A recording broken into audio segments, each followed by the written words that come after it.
Assalamu alaikum. Walaikum assalam. Are you ready for today's story? Yes, I am. I really want to know what happened to Benjamin. Alright, now listen carefully. Bismillah. Prophet Yusuf alayhi salam. The secret disclosed. In the last episode, we saw how the Prophet had placed the golden cup inside Binyamin's saddlebag. He did this so that he could keep Binyamin at the palace. Then the Prophet replied calmly, "How can I set him free knowing that he stole the king's cup? It would be sinful." Judah, the eldest of the brothers, was much worried, and he told the others, "We promised our father that we will bring Benjamin back. I will stay back here and I will not leave this land until my father permits me, or until Benjamin is released." The brothers left enough provisions for Judah, who stayed at a tavern awaiting the fate of Benjamin. The Prophet secretly arranged to watch over Judah's well-being as well. The Prophet was testing the sincerity of the brothers, and he wanted to find if they would return for their brothers. After many days of traveling, the brothers reached their house.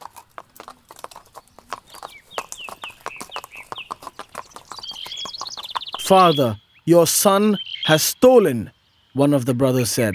The old prophet was confused and he didn't understand what they meant. So he asked them to explain what had happened. The brothers told him everything. How they were given a feast at the palace, how they got the grains, and how the king's golden cup was found in Benjamin's saddlebag. When the Prophet heard their story, he knew that Allah had a hand in it and understood that Allah was testing him. He was made to suffer for Yusuf before, and now he was made to suffer for Benjamin. He knew that God was testing him, otherwise he would not make him suffer for two of his sons. He then said, "Perhaps Allah will bring all of them to me. Allah is the all-knowing, all-wise." He found solace in his prayers, and it strengthened his faith and patience as well. The Prophet had wept for so many years of the loss of his son Yusuf alayhi salam, and now he wept for Benjamin as well. After weeping for so many years, the Prophet had now lost his sight. "Oh father, why are you destroying yourself in this way?" pleaded his sons. "I complain of my grief and sorrow to Allah. I know from Allah what you do not know," the Prophet replied. He then asked his sons to go to Egypt once again and not to give up hope.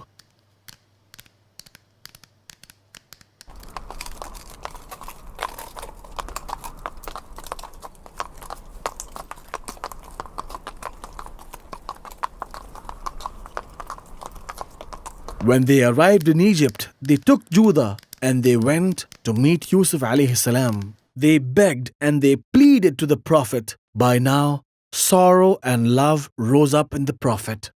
He could no longer bear to listen to the griefs of his own brothers. He thought, "How long can I conceal the truth from them when they are in need? How long can I go without seeing my father?" Then he told them, "Do you know what you did to Yusuf and his brother when you were ignorant?" The brothers knew that this was a secret known only to themselves and Yusuf. "Are you our brother Yusuf?" they asked him. "I am Yusuf," he replied, "and Benjamin is my brother. Allah has been good to us. Whoever fears Allah and is patient, Allah always rewards them." The brothers began to tremble with fear, but Yusuf comforted them. "We have sinned, brother," they said. "Allah has certainly preferred you more than us. May Allah forgive you," said the Prophet. "He is the most merciful of the merciful." The Prophet then embraced his brothers and wept with joy. It was not possible for him to leave Egypt, as he had many responsibilities. So he advised his brothers to leave without him. He then gave them his shirt and said, "Take this shirt of mine and throw it over my father's face. He will recover his sight. Then bring me all of your family." The brothers agreed and left for Canaan. As the caravan approached Canaan, Yaqub alayhi salam sensed the scent of Yusuf in the air. He stood up all of a sudden, got dressed and went to meet his sons. Yaqub has come out of his room today. The wife of his eldest son remarked. How do you feel today? Asked the other. I can smell Yusuf in the air, replied the Prophet. The wives then left him alone, saying that there was no hope for him. He will die weeping over Yusuf, said one. He said he could smell him. Has he gone mad? Said the other. That night, the old man asked for a glass of milk to break his fasting. As the caravan approached nearer, the old prophet kept praying to the Lord. And when the caravan finally arrived, the old prophet went outside and asked, I smell Yusuf in the air. Is it real or am I hallucinating? You are certainly mistaken, said one of the wives. But the prophet was indeed telling the truth. The bearer of the good news arrived and placed Yusuf's shirt over his face. It was a miracle. As soon as the shirt was placed, Yaqub alayhi salam got his sight back. Didn't I tell you that I know from Allah what you don't know? He said to them happily. The brothers realized their mistake. We have sinned, Father. Please ask forgiveness for our actions, they said. I will ask Lord to forgive you. He is all forgiving and all merciful, replied the Prophet. Then the old Prophet left for Egypt to meet his son. Yusuf alayhi salam received him with great joy. Then Yusuf alayhi salam placed his father on the throne. The old Prophet's happiness knew no bounds. Then his father and all his brothers prostrated before Yusuf alayhi salam. This is the dream that I saw when I was young, said Yusuf alayhi salam. I saw 11 stars, the sun and the moon bowing down to me. My Lord has made it true. The Prophet then met the king, seeking his permission for his family to settle down in Egypt. The Prophet was a great asset to the kingdom, and the king was very happy to agree. The great power and responsibility did not distract the Prophet from Allah subhanahu wa ta'ala. He remembered and worshipped Allah all the time. The Prophet did not want to die the death of a king.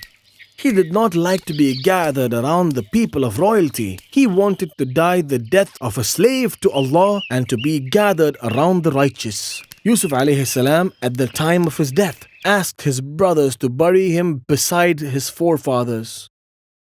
So when he passed away, he was mummified and placed in a coffin until a suitable time to be taken out of Egypt. It is said that he died at the age of 110. Mashallah, that was such a great story. Now are you ready for the questions? Yes, I am. Alright, now tell me, how did Prophet Yaqub alayhi salam know that his son was coming? Yusuf had given his shirt to his brothers. When the caravan they were traveling approached the house of Yaqub, he got the smell of his shirt and realized that his lost son was returning. MashaAllah, that's the correct answer. Now tell me, how did Yaqub alayhi salam regain his sight? Yaqub regained his sight when his eyes were covered with Yusuf's shirt. That's right again. And now for the last question. Where did Prophet Yusuf alayhi salam die? He died in Egypt at the age of 110. That's brilliant, my son. That's all for today. I will tell you the story of another prophet tomorrow. Good night, my son. Good night.